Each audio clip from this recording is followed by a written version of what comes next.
الجراحية، بقايا قرية أثرية قديمة.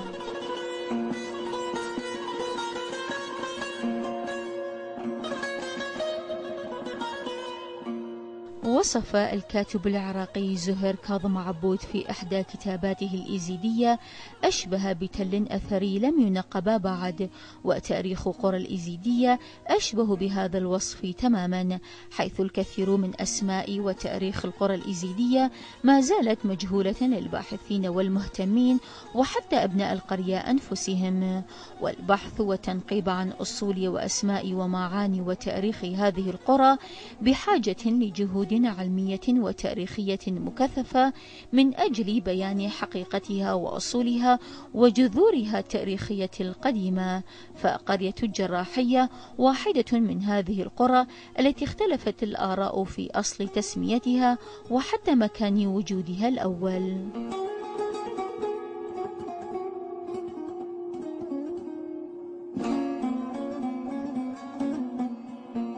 والجراحية قرية تابعة لناحية القوش التابع لقضاء تلكيف في محافظة نينوى، وهي إحدى القرى الواقعة في السهل المنبسط جنبا إلى جنب مع قرى إيزيدية ومسيحية أخرى. قرية جراحية تابعة إلى ناحية القوش قضاء تلكيف، يحدها من الشرق قضاء الشيخان والتي تبعد حوالي 8 كيلومتر، أما من جهة الغرب ناحية القوش تبعد عن الموصل حوالي 30 كيلومتر وتقع شمال مدينة الموصل. يحدها من جهة الشمال جبل، سلسلة جبلية، أشهر جبل فيها هو جبل ما يطلق عليه اسم زهيرة. أما من جهة الجنوب تحدها قرى من الإخوة المسيحيين، منها قرية كيرانجوك وقرية عين بقرة وداش قطان. قرية جراحية إداريا تابعة إلى محافظة نينوى ناحية القوش قضاء الكيف محافظة نينوى. من ناحية الشرق يقع لناحية الشرق من قضاء شيخان يبعد حوالي 7 كيلومترات إلى 9 كيلومترات. من ناحية الغرب ناحية القوش، من ناحية الشمال جبل زهيرة، من الجنوب قرية كيرانجوك، داش قطان، عين بقرة. قرية جراحية من القرى القديمة في المنطقة، هي قرية أثرية منذ زمان قبل 5000 أكثر سنة. هذا القرية عايش فيها المسيحيين واليزيديون. موقع القرية القديمة يقع فوق قرية الجراحية بمسافة حدود 700 متر أكثر بداية القرية. بعدين القرية تحولت من الموقع الأول إلى الموقع الثاني، يصير فوق التل بمسافة ما يقارب حدود 70-80 متر في المرحلة الثانية اللي كان عايش به المسيحيين وقسم من اليزيديين. المرحلة الأخيرة لنقل قرية الجراحية إلى هذا الموقع الحالي الموجود اللي عاش به أخواننا اليزيديين، ويانا بيت كان أو بيتين 3 قديم مسيحيين ويانا، وظل من المسيحيين قرية بيت واحد منهم. القرية القديمة غير القرية التي ساكنين بها نحن حاليا، ويحد يعني يقع إلى غرب التل، من جهة غرب التل، ونتيجة الأمطار الغزيرة والثلوج التي كانت تمطر بالمنطقة، والناس كانوا غير قادرين على مزاولة أعمالهم في تلك الفترة، فقاموا بترك القرية القديمة وسكنوا من الجهة الجنوبية من التل حاليا. أهل القرية طبعا هذه القرية اللي تشوف حاليا قرية صغيرة كانت في قديم، مو هي قرية باسم حاليا كان نقول وقته باسم ناحية الجراحية، لأن كان هذا القرية كبيرة بها ناحية وبها حكومة بها مركز بها مستشفى مستوصف القضايا كانت موجودة في هذه القرية، وأهل المنطقة كلهم كان يرجعون مرجعهم إلى قرية الجراحية.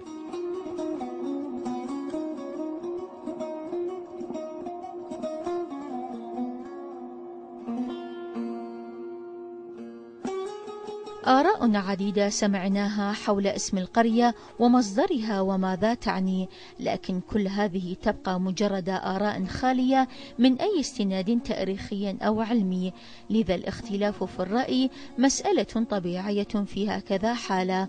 وفي حالة كانت المصادر معدومة والمعلومات الحقيقية مفقودة، حيث أحد الآراء يرجعها إلى مدينة كانت تسمى في العصور القديمة بتلموس نسبة إلى مجرى ماء تلموس الذي كان يمر بالقرب من تل القرية الجراحية. كلمة الجراحية كلمة غير معرفة من قبل أهل القرية، لها معاني عدة، لكنها غير معلومة لدى أهل القرية بالذات، لأن قرية قديمة بها آثار قديمة، يعود تاريخ يعني تل قديم أثري يعود تاريخه إلى أكثر من 3000 سنة. الاسم الحقيقي للقرية غير معرف لحد الآن لدى أهل القرية. الجراحية والله اسم قديم، يعني عدة آراء أكو لقرية الجراحية. قرية قديمة بوجود التل الأثري الموجود في القرية، يعني أكو ناس أكو آراء يقولون قرية موس يعني تل موس، وأكو ناس يقولون بوجود المستشفى قديمة في القرية اجت اسم الجراحية على هذه المستشفى.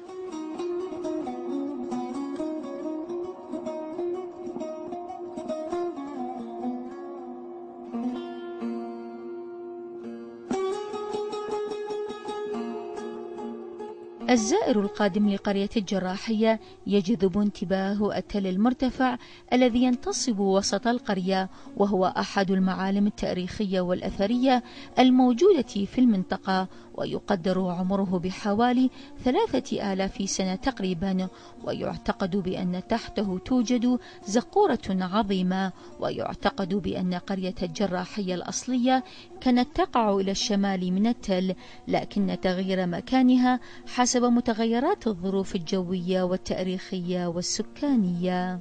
تل الجراحية هو أقدم التلول، يعني حسب المصادر تل الجراحية يعود تاريخه إلى 2800 قبل الميلاد، واسم التل هو مدينة تلموس. هذا التل كان موجود من قديم. طبعا هذا التل استخدموه لعدة وسائل، منها وسائل الحرب، منها وسائل الاتصالات اللاسلكي أو نقول هاتف التليفوني ما بين جماعة وجماعة.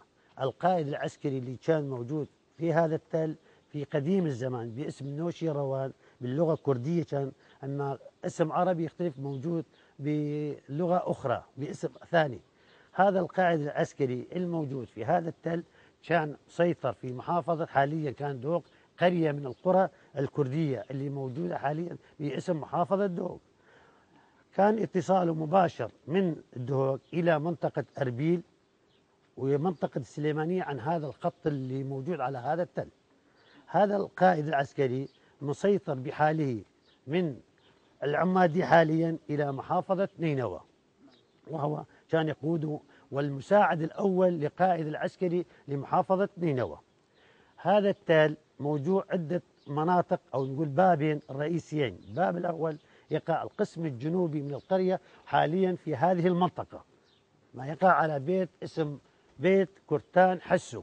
الباب لا زال موجود من جو الخبراء، أني واقف معهم مع عمي مع الخبير، مكان الباب الرئيسي مثبت حاليا على بيت كرتان حسو. الباب الثاني موجود على صفحة المجرى الماء اللي يسحبون منها ماء في حالة الحرب يصير عليهم يسحبون الماء. وفي نفس اللحظة هم أيضا حفروا بير من فوق التل إلى أسفل التل من غاد يدخلون على مجرى الماء لسحب الماء. هذا التل أيضا استخدموه للحروب من جوهم العدو، اللي هم من يصل من جوة إلى فوق التل مسافة كلش بعيدة، من الشخص يصعد صعبة، فكان بهذه الطريقة يسيطرون على العدو. تل الجراحية كان وما زال محط أنظار علماء الآثار والباحثين عن أصل الحضارة في وادي الرافدين، حيث في سبعينيات القرن الماضي زار أحد الآثاريين الأمريكان المنطقة وحاول التنقيب في التل، ومن ثم عادت بعثة إسبانيا نشاطها قبل أشهر، ويرمي البحث والتنقيب في التل بعد استحصال الموافقة الرسمية من قبل الحكومة ودوائر الآثار. هو تل أثري يعود تاريخه إلى أكثر من حسب ما مذكور في سجلات هيئات التنقيب والآثار التي جت قبل فترة متأخرة لجنة خاصة بموافقة وزارة الثقافة للتنقيب عن التل وعمره، حيث أبلغونا بأنه عمره يزيد عن 5000 سنة حسب الأواني أو الأحجار الفخارية التي لقوها أو وجدوها في المنطقة. والتل قديم وأثري وله تاريخ قديم يجهله أهل المنطقة وغير مثبت. أنا أتذكر في فترة الستينات اجت لجنة خاصة للتنقيب خاصة بالآثار، وحددت وقالوا بأن لهذا التل مدخل معين حددوه في جنوب القرية، ولكن بمرور فترة طويلة وحتى ثبتوا أشياش حديد خاصة قالوا بأنه هذا موقع الباب أو المدخل الرئيسي للتل، لكن بمرور الزمن وعدم متابعة الشغل أهملت وضاع الأثر، حتى الأثر صار هسه مكان بيوت وقرى، يعني البيوت بنوا بها. التل قديم، في قبل تقريبا سنة اجى لجنة من لجنة يعني إيطالية، كان خبير حكى عن التل، قال يعود تاريخ التل إلى 2500 سنة قبل الميلاد، يعني حسب اعتقادهم بوجود زقورة في هذا التل. بالإضافة إلى تل الجراحية الشامخ للقرية آثار وشواخص آثارية عدة موجودة في أطراف القرية، منها بقايا هذا السور الأثري والنواعر التي كانت سابقا تستخدم لرفع الماء من الساقي إلى الأراضي الزراعية لري المزروعات.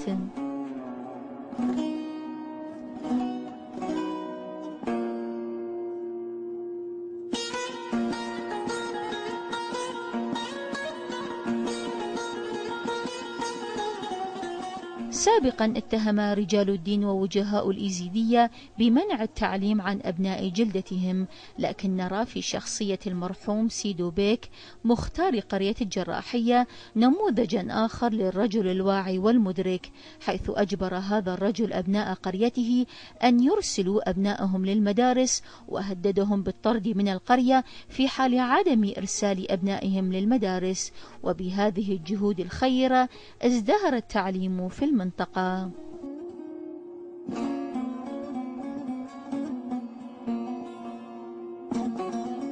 يرجع عهد التعليم في هذه المناطق والجراحية واحدة منها إلى بداية الخمسينات من القرن الماضي، وهي باكورة انتشار التعليم في العراق.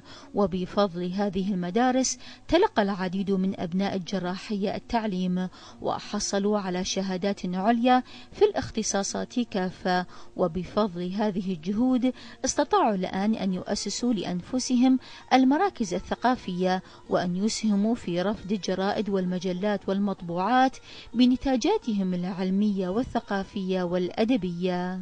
أول مدرسة بنت في قرية جراحية حسب ما مثبت لدى سجلات وزارة التربية ومديرية تربية نينوى 1954 أول مدرسة بنيت في قرية الجراحية، ودخلوا بها طلاب من أهل القرية وكذلك من القرى المتاخمة لهذه القرية التي كانت منها قرية قابارة وطفتيان وعين بقرة وكيرانجوك والنصيرية والجراحية.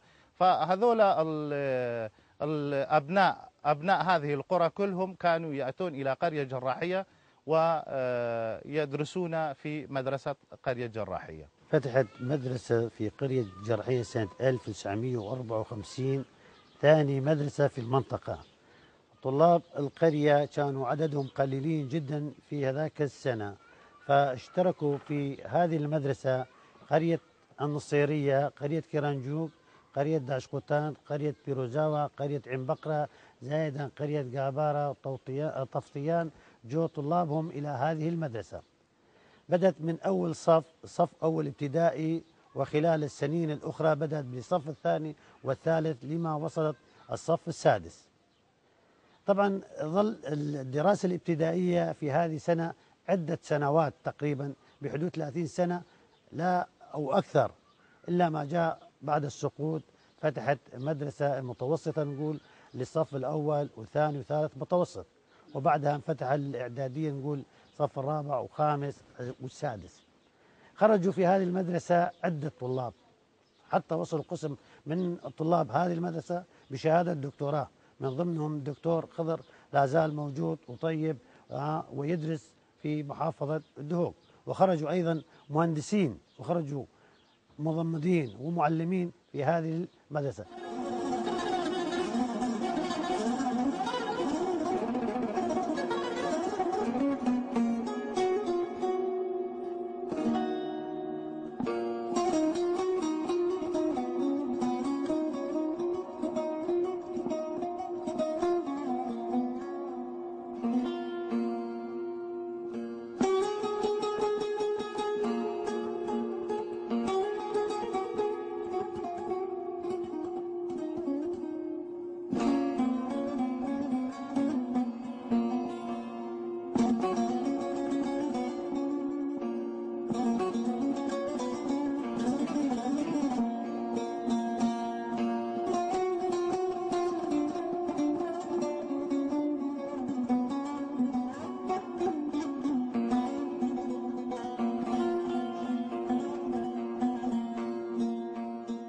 لقرية الجراحية مزاراتها المقدسة، بالإضافة إلى مكاناتها الدينية كمزارات وقباب تعود لأولياء الإيزيدية الذين سكنوا في هذه القرى وأسسوا النواة الأولى للقرية الإيزيدية الحالية. هي محور مجلس القرية وتجمع رجالها، وخاصة في أيام الأربعاء والجمعة وأيام الطوافات. وتتميز هذه المزارات بوجود طوافات خاصة لها تقام في بداية شهر نيسان الشرقي وحتى نهايته من كل عام. يوجد مزار رسمي في القرية، مزار بيرمات يصادف طواف بيرمات في شهر السادس، مرات يكون 15/6 18 حسب التاريخ الشرقي للطواف لمزار بيرمات. وجود مزار آخر على تل القرية احنا نسميه بالكردي نيشان، موجود على التل، نيشان شيخ عادي. مزار بيرمات جميع القرى، قرية بيبان، بوزان، حطارة، شيخان، يزورون هذا المزار في يوم الطواف. المزار الموجود في قرية الجراحية هو مزار بيرمنت. بيرمنت أهل المنطقة نحن نسمون مريد، مريدية. أنت تعرف بالنسبة لليزيديين كلهم يجون اتجاه هذا المزار خوفا مثل ما نقول حفاظا عن نفسهم وعبادة للدين. هذا البيرمان كان بعد الوفاة تساوي مناسبة طوافه. هذا طوافه يقع أول جمعة من شهر حزيران لكل سنة. أهل القرية يقومون كلهم يذبحون ذبايح بوجه الله بهذا المناسبة، فيعزمون المناطق كلها، مثلا قرايبه، أصدقائه، صديقه، أي منطقة يعزمون بهذه المناسبة. فأهل القرية بهذه المناسبة أيضا يسووا حفلة، يجيبون دول زرناية، طبعا يسمون بالعربي عدد 2 3 4 يدقون بها، ويبقون تقريبا قبل هسه ما نقول خلال هالفترة شوية الظروف الأمنية ما يساعد، كان يظل لثاني يوم الصبح.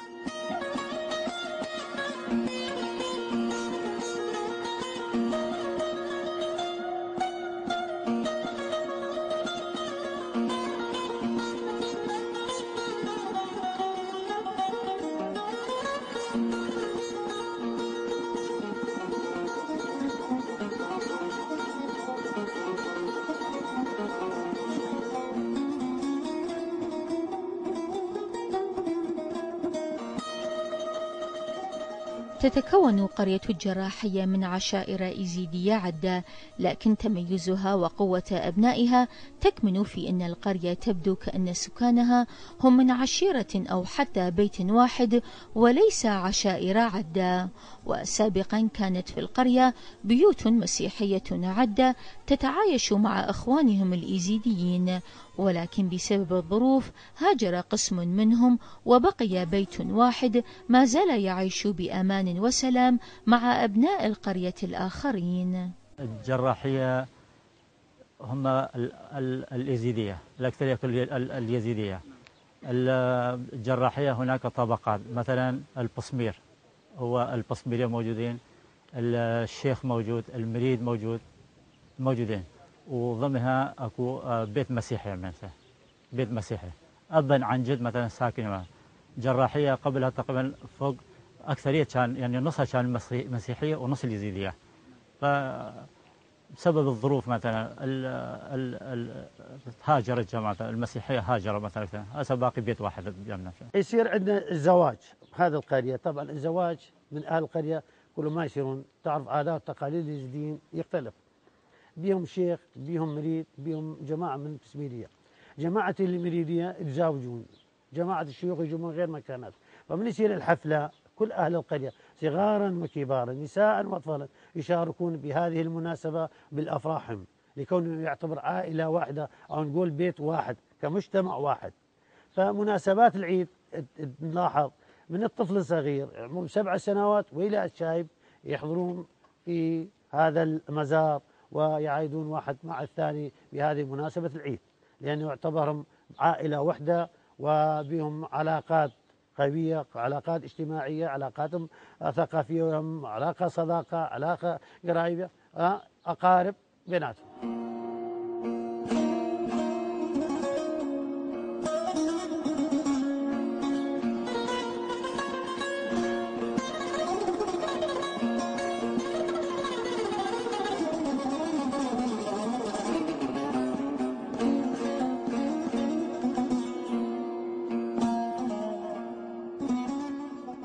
تعتمد القرية على الزراعة في معيشتها وتربية الحيوانات لما تمتلكه من أراضي زراعية واسعة وخصبة، واليوم بعد تراجع دور الزراعة بسبب الجفاف وتوفر المنتجات الزراعية بكثرة في الأسواق تغير نمط الحياة فيها، حيث يلجأ الناس للوظائف الحكومية والأعمال الخاصة والعامة من أجل كسب لقمة العيش، وتوجه البعض للسفر إلى الخارج بحثا عن لقمة العيش. وموضوع الهجرة أصبح من الظواهر المخيفة على واقع القرية الإيزيدية.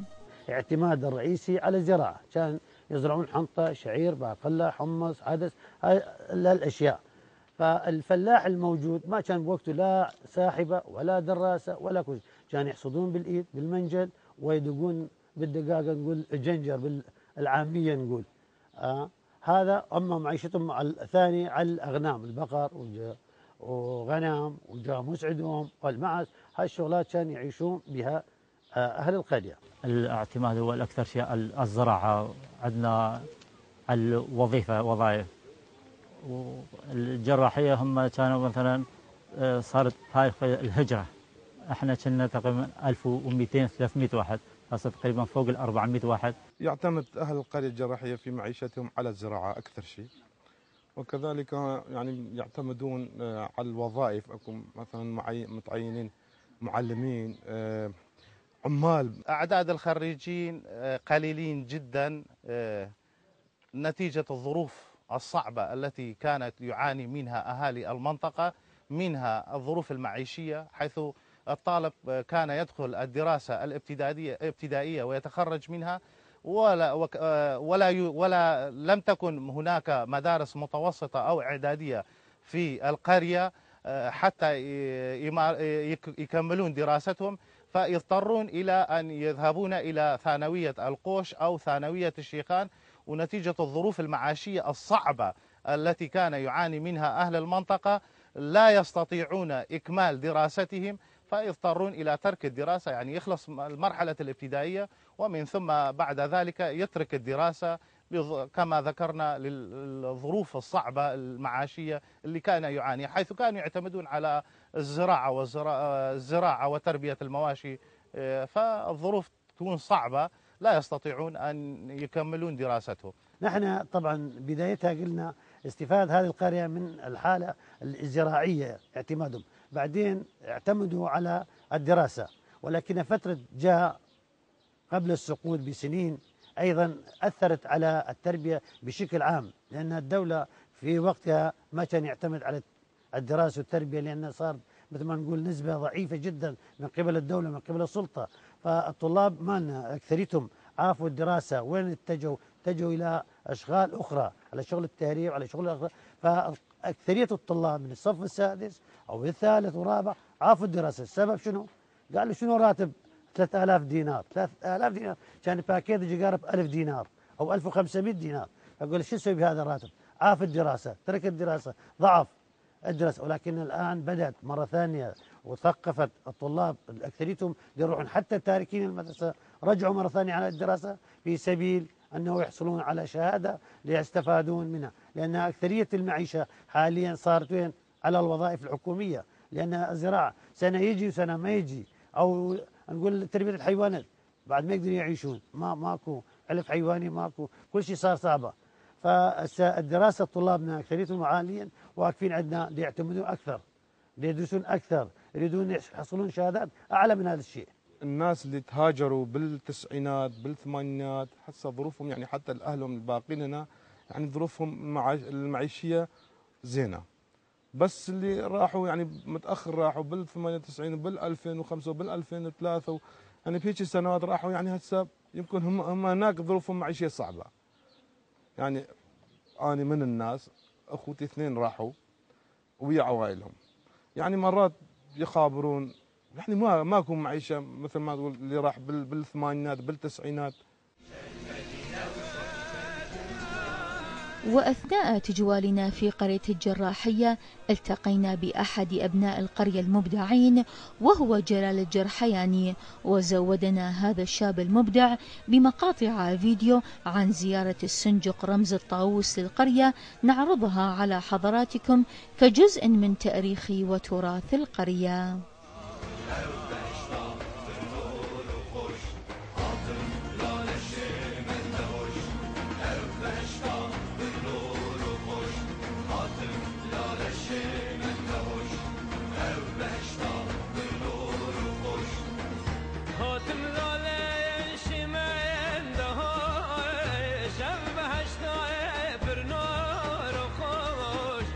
بر درگاه شیخ خادی بوم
کس نکن